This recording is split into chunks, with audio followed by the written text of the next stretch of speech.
has done us proud, increasing the overall provincial pass rate to 85%.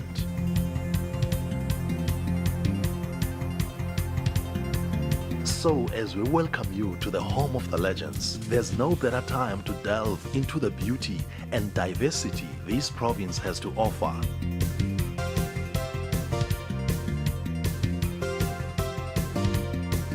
Please join us on a virtual journey as we explore the Eastern Cape's remarkable attractions.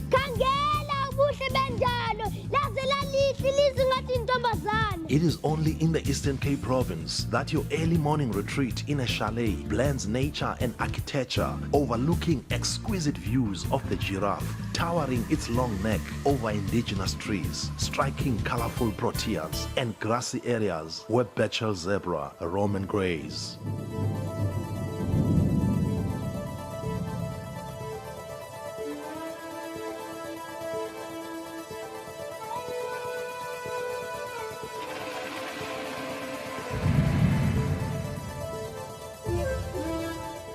The history of the Eastern Cape is steeped in tales of explorers and settlers who were lured by the allure of its rugged landscapes, fertile grazing lands, and bounteous water supplies. Between the Blokans River at the border of the Western Cape and the Umtambuna River at the border of KwaZulu-Natal, a magnificent coastline of the Eastern Cape with expansive sand dunes stretches along 800 kilometers of the warm Indian Ocean. Surfers find a sanctuary on these pristine beaches, riding some of the country's most exhilarating waves.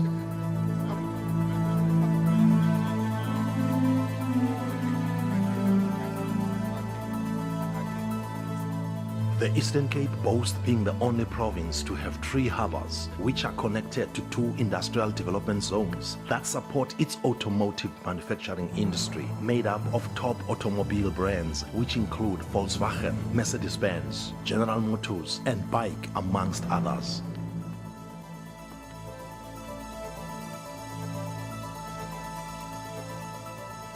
Nestled on the rugged wild coast, the enchanting town of Coffee Bay emerges. A perfect getaway from the hustle and bustle of city life, where you can behold the majesty of the hole in the wall. A phenomenal rock formation with a literal hole through the middle where the Mpako River passes. Mostly, photographers have captured the hole in the wall on the side facing the land. But this time, we broke tradition and went on the other side. Now behold, the backside of the hole in the wall.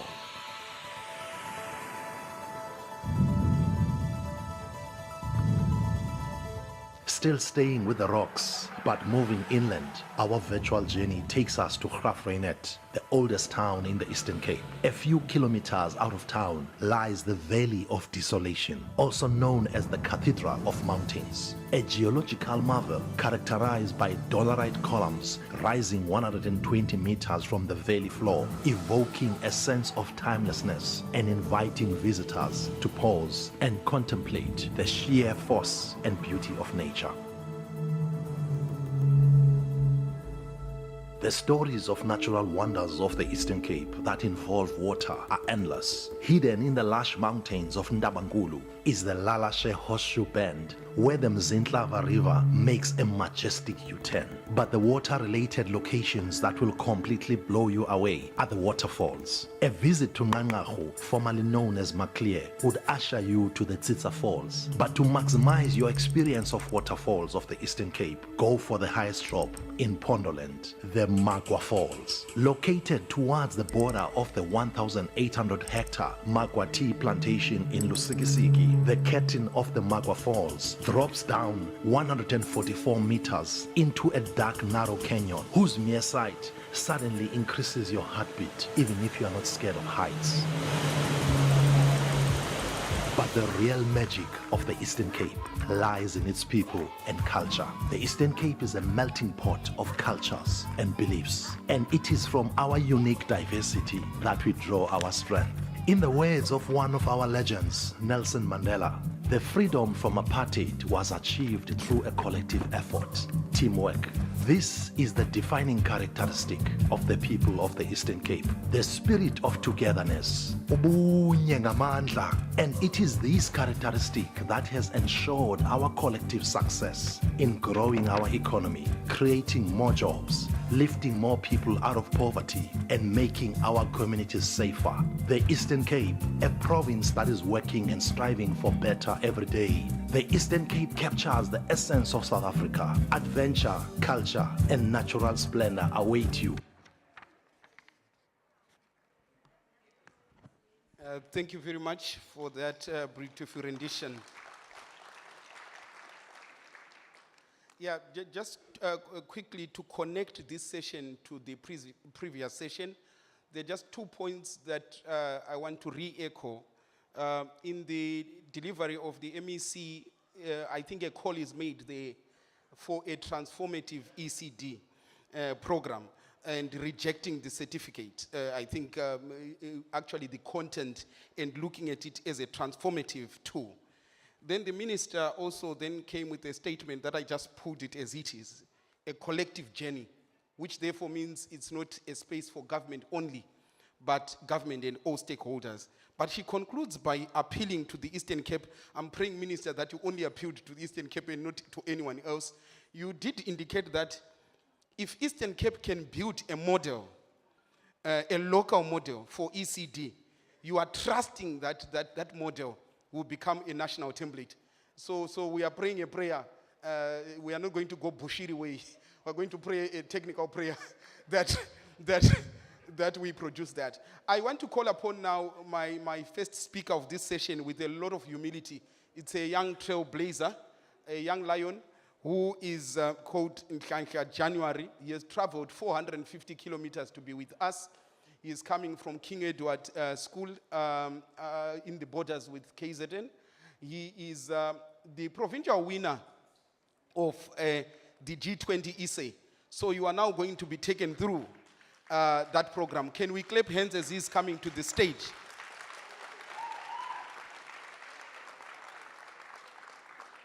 Don't stop. Remember, we said we continue clapping. We continue clapping until he is on the podium. Okay, we continue. Nhlanhla, welcome. Welcome. When you are settled, I'm going to give you the mic. Let me try also. When you are settled, I'm going to give you the mic. I've already started negotiating with him that he joins us as Office of the Premier on some of our programs. Can I give you the mic, sir? Thank you. Thank you.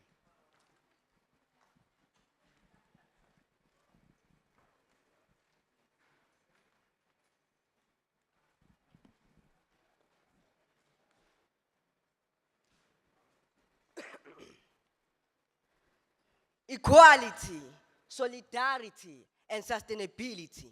These are the key themes that reinforce the purpose of the G20 in 2025. Greetings to all. My name is Nhlanhla January, a proud grade 11 learner from King Edward High School, representing the province of Eastern Cape. It is with such a great honor to be here before you and relay a wonderful presentation regarding the role of G20 in funding public education to promote quality foundational teaching and professional teachers' development. This is my table of content, displaying a summary of slides that I'll be covering during the course of my presentation. And this is my project plan. According to BIT research, about 26% of the world's population is unaware of what is G20.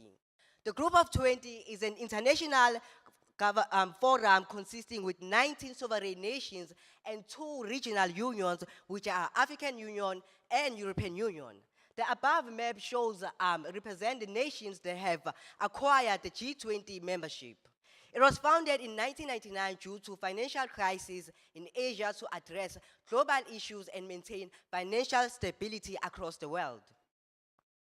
The method I've used to collect all the required information for this particular research was mainly a qualitative method, which includes a hybrid of secondary and primary sources, such as conducting interviews, consulting the internet and the library, making my research more reliable and authentic. One would ask themselves, what are the benefits being a member of the G20? There are several benefits, such as allowing nations to have a loud voice in international decision-making. It also builds a stronger diplomatic ties within the nations, which increases the chances of investment and trade opportunities. Last but not least, in terms of education, members gain benefit through joint research, innovation, and best practices. However, the main question we should keep in mind is that, what is the role of G20? G20 serves as a platform in which the world's biggest economies gather together to share solutions on global issues. It encourages nations to work together by creating policies that foster sustainable development and global adaptability, such as ending hunger and poverty. The G20 also acts as a link between economic power and social development, in such that in terms of economic power, it uses finance to better social development, such as education.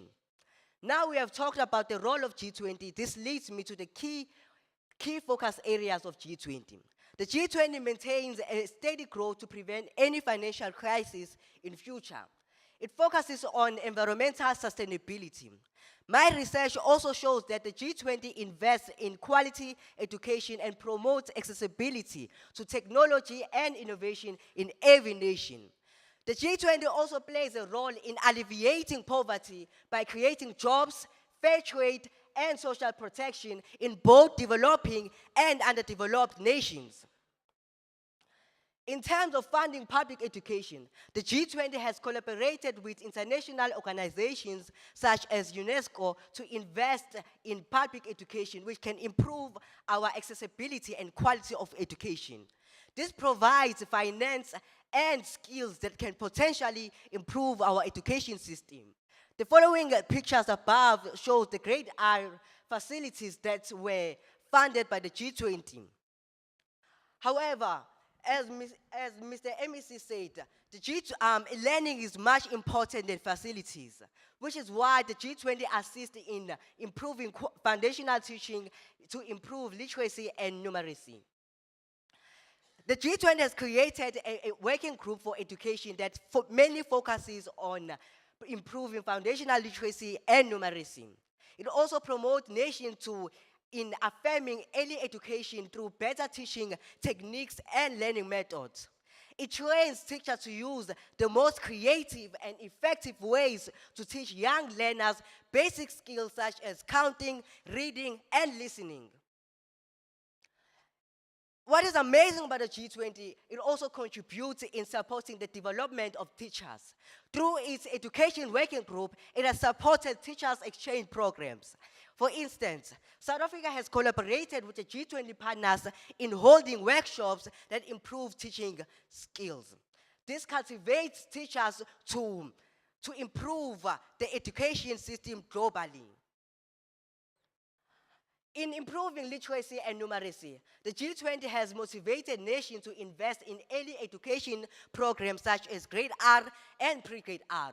It has also supported the educational system that improve reading and math skills. The G20 has also assisted various countries to develop early grade textbook. The following picture above shows a grade 2 student who's reading fluently, which certainly proves that the G20 is playing a significant role in improving literacy and numeracy. The above graph shows the improvement of literacy and numeracy over some past years due to G20 initiative in education in nations like Nigeria, Ethiopia, and Bangladesh. It is with such a great excitement to announce that South Africa is the first African nation not only to acquire membership but also chairmanship for the G20 summit. Let's get a round of applause for that. This will be a huge economic boost for our nation as accommodation facilities will be packed by the G20 leaders during the summit. It also allows us to address critical issues faced by our nation and by the African continent. Unfortunately, next year, the presidency will be taken over by the president of US, Mr. Donald Trump.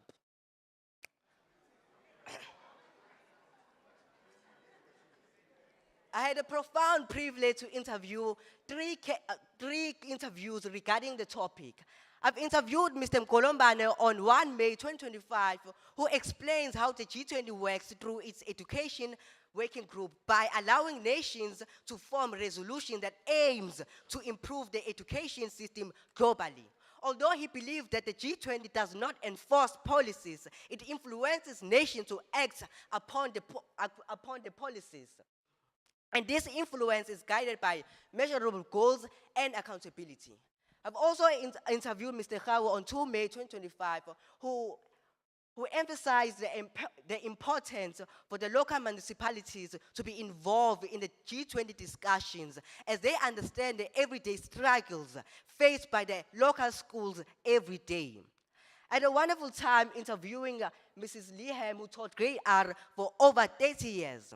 She believed that the local government focuses more in improving high school teachers than foundational teachers, which is why I believe that the local government is working with international organizations, with G20, to improve such weak areas in education.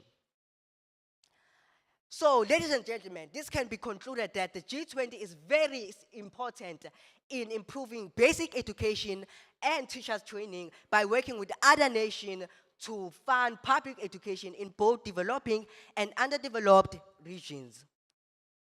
I recommend my research paper to be used to raise awareness about the importance of the G20. It can be used by teachers, learners, and even lawmakers to understand the importance of the global cooperation in improving the overall education sector. This research has helped me to understand how the G20 works and why is it important for nations like South Africa in improving our education sector. It has also helped me to improve my writing and reading skills while learning how global teamwork can bring a real change and make a huge difference in the lives of learners like me. This brings me to the end of my presentation. I would like to say G20 should continue to foster the spirit of sustainability, equality, and solidarity. Amandla.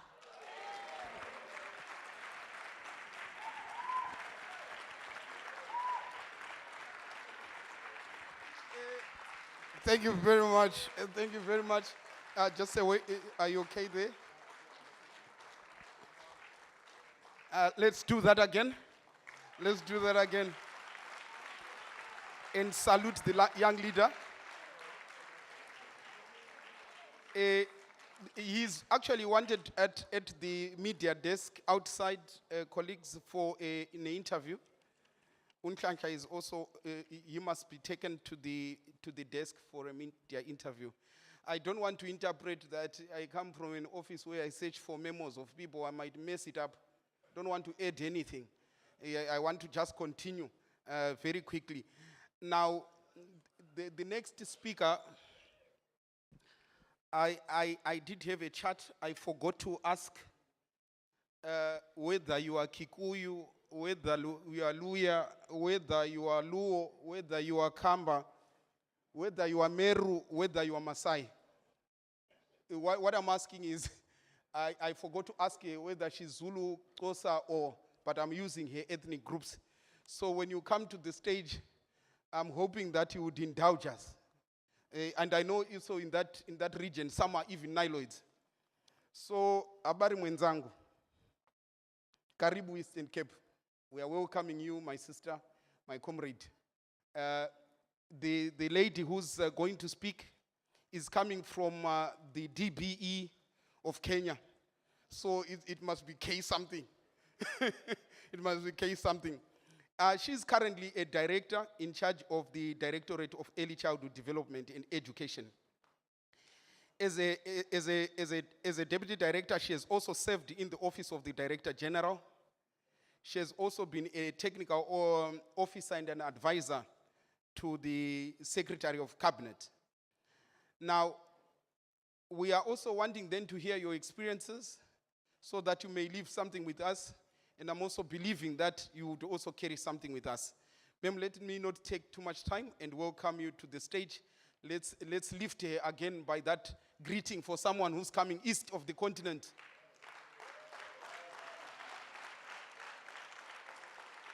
Let's continue. Let's continue. There's no longer load shedding. Let's continue. Don't load shade it.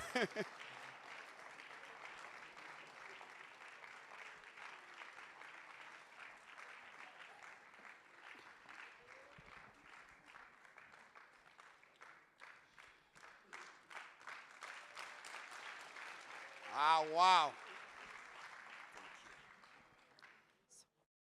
This one, when they put there, how will I scroll? Just a moment. Can we flight the presentation, pardon me? Let's see.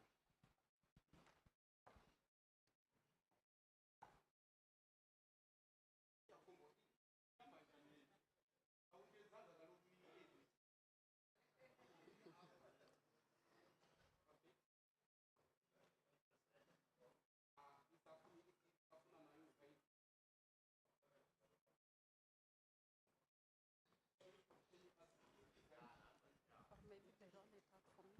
Okay. They can roll it out. You have to. Can you press it? Let's see. Yeah. Press it here. Yeah. Okay. On which side? Sorry. Hello. Can you help me here? Someone is Meanwhile, I can be introducing myself. Yeah. Good afternoon, everyone. As they said, the presentation, I just want to introduce myself further, as you requested. As you've all heard, my name is Martha Odundo. I am the director in charge of ECD in the Ministry of Education, in charge of the whole education in ECD in the whole of Kenya. He asked me on a light note to say where I belong in Kenya. I'm a Nilot, and we are nomads, the fisher nomads, the Nilots that surround Lake Victoria, the Luos. Yeah, there are those Nilots that are herdsmen or pastoralists. They are also nomads. The Kalenjins, of course, our presidency right now comes from that tribe. So we are brothers and related. The Maasais and the rest are also Nilots. Of course, there are Bantus in Kenya, and we are joined by the Bantus by language because we speak Kiswahili. It's our national language, and that binds us together. Everything of us, Kiswahili is also an official language. And in most of the areas, it's now the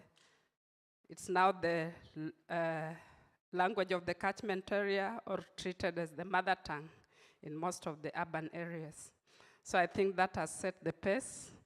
I can continue with the presentation right now. So I just want to share experiences. I'm also very eager to learn from South Africa what happens, and it's a learning experience. So you will learn what happens in Kenya, and I'm also very eager and concentrating to know what happens in South Africa so that I can also carry with me what I'll be able to do in my country when I go back. I'm sorry, I don't know if the crew will be rolling the presentation for me because it doesn't seem to be working. Which one? Okay, fine.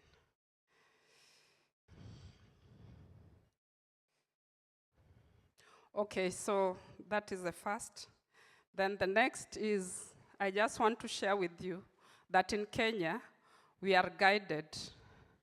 In ECDE, I add ECDE, as a director, I add E at the end, because I'm the director in charge of education in the ECD space.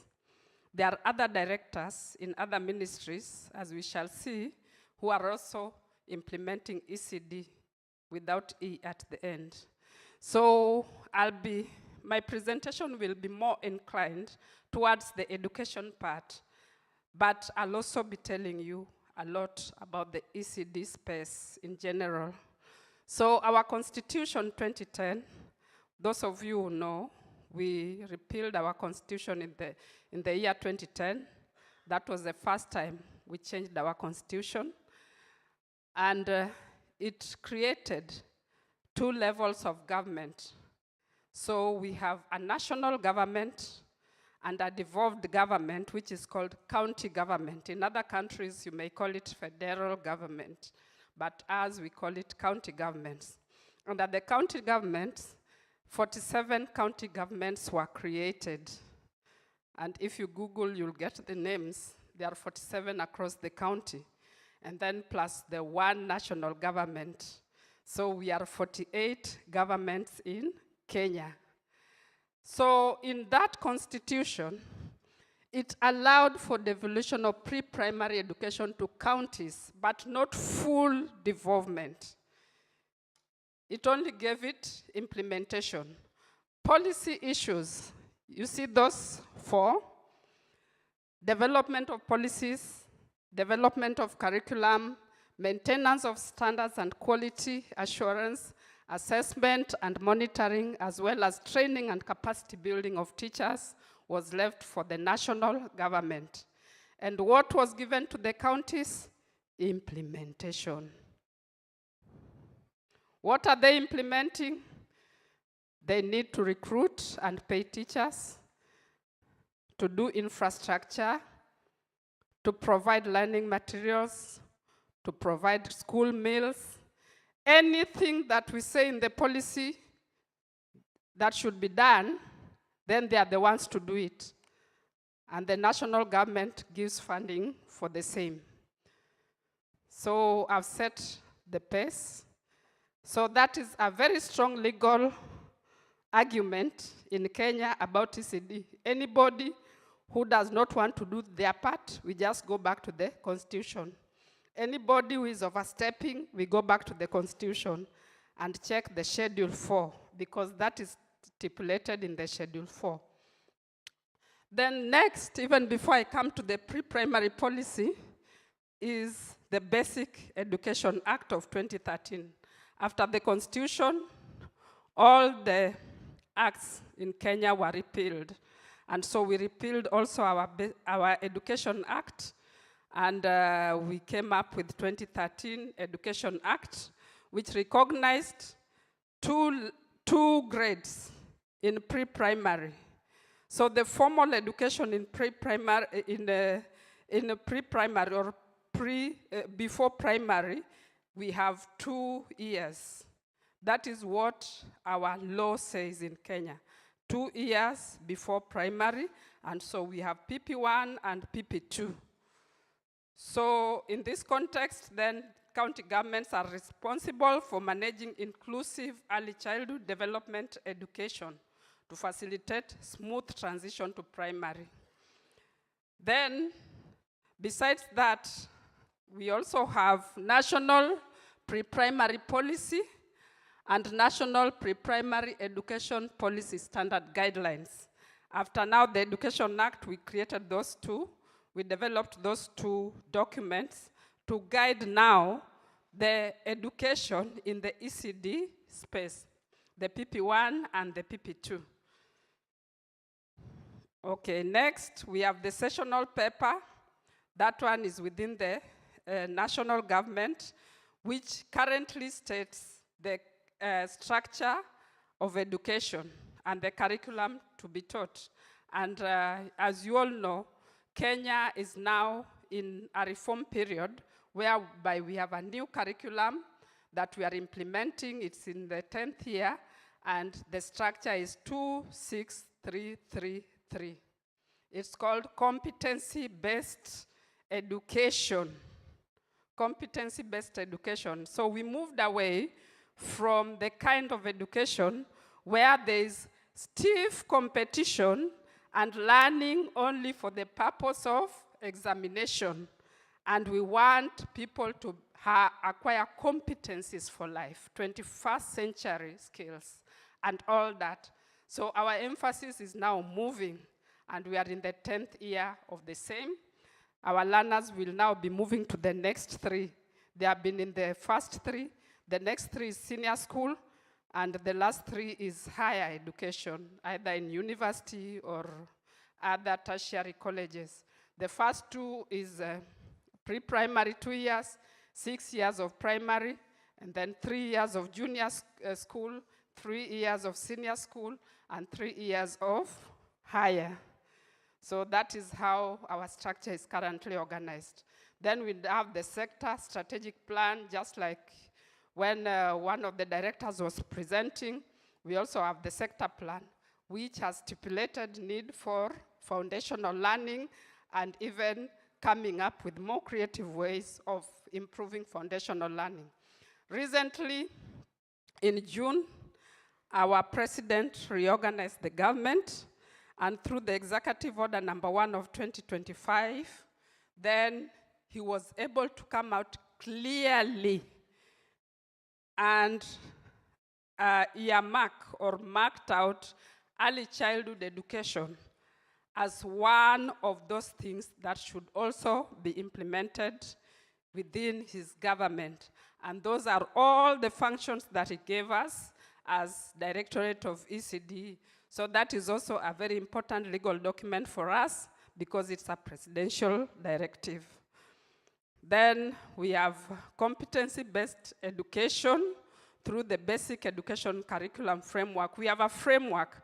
Before we started the curriculum reform and the other reforms in the education sector 10 years ago, then we came up with a basic education curriculum framework of 2009. And that one also stipulated the issues of foundational learning and stipulated the structure of curriculum. And this is the structure. I want you to pay attention to this so that you can see whether we relate. But in one of your documents, I saw that there's a close connection in the way you define your foundational learning. So in this structure, when you start down there at pre-primary education, that is 2 years. And those 2 years, we only expect learners to get to PP1 at 4 years, the age of 4 years, not less than that. Then at the age of 5 years, they are in PP2. And then age of 6 years, they are supposed to get into grade 1. So in our basic education curriculum framework, we are supposed to have learners from 0 to 8 years at the foundational level. But in terms of formal education, then we expect from 4 years to 8 years. 2 years of pre-primary, and then 3 years of the lower primary, grade 1 to 3. That is 8 years. So that is how we define foundational learning in our country. I know that different countries, if you attend other international meetings, you'll hear different countries defining it differently. So if you look at that diagram there, the pre-primary education and lower primary, you see there they have indicated the foundational level on that end. Foundational level is at pre-primary and lower primary. That is where we pay attention in terms of foundational learning. What happens to 0 to 3 years in Kenya? They are either at home, being taken care of at home, or in play groups, or under caregivers, depending on situation. So that is our position in Kenya.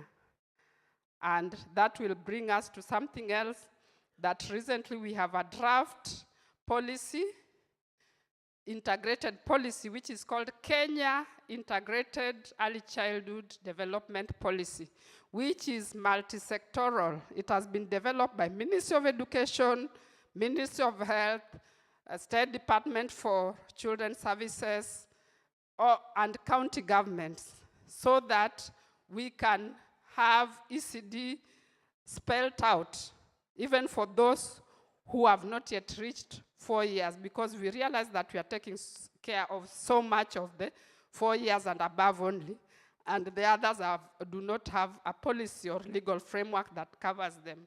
So it is in draft form, and the cabinet has already endorsed it. We have made input from the cabinet, and very soon it's going to be launched. It may sound very good, but we also have a lot of challenges that we are trying to overcome. So our challenges are summarized by that.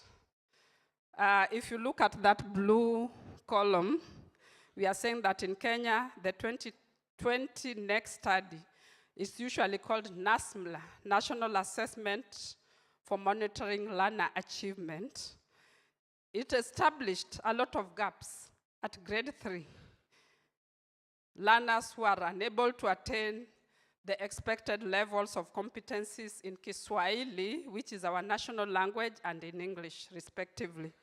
So you see the numbers were very high. And where did we realize the problems are? The gaps in the foundational learning, the issues of middle tier. Middle tier are those officers, maybe at the sub-county, I don't know here if you call it district, at the school level and all that. There's a gap.